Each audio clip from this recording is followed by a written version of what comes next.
than the unvaccinated.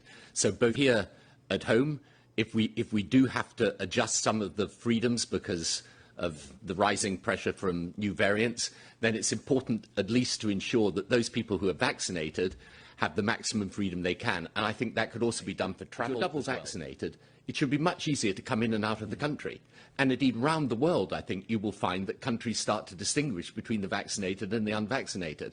So in Europe, for example, they're going to allow you to travel freely within Europe if you're double vaccinated. You get proper proof of vaccination. I mean, actually, the NHS ex-people have done a good job in the NHS app, but we need to make that interoperable with other systems so that you can use this as proof of vaccination. You're facilitating it. So I think that there may well be situations in which people decide they don't want to make that distinction.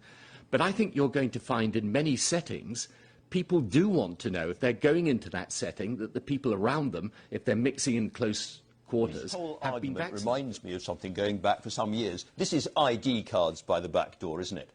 Look, I was then, I remain even more convinced today, particularly with biometric technology, the world will move to biometric ID, and they'll do it because in the end it's better for people. It's not about, look, the amount of information government's going to have on you is going to be minimal compared to what your local supermarket has on you. So this is a completely sensible way to go, and I think you will find right round the world that people move in this direction because it will facilitate the access to government services. And by the way, in some of the developing countries, the thing is about biometric ID. I mean, as you know, my view is the whole world's getting changed by technology. The big political debate we should be having, we're not really having it, is how do you master this technology and harness it for the public good?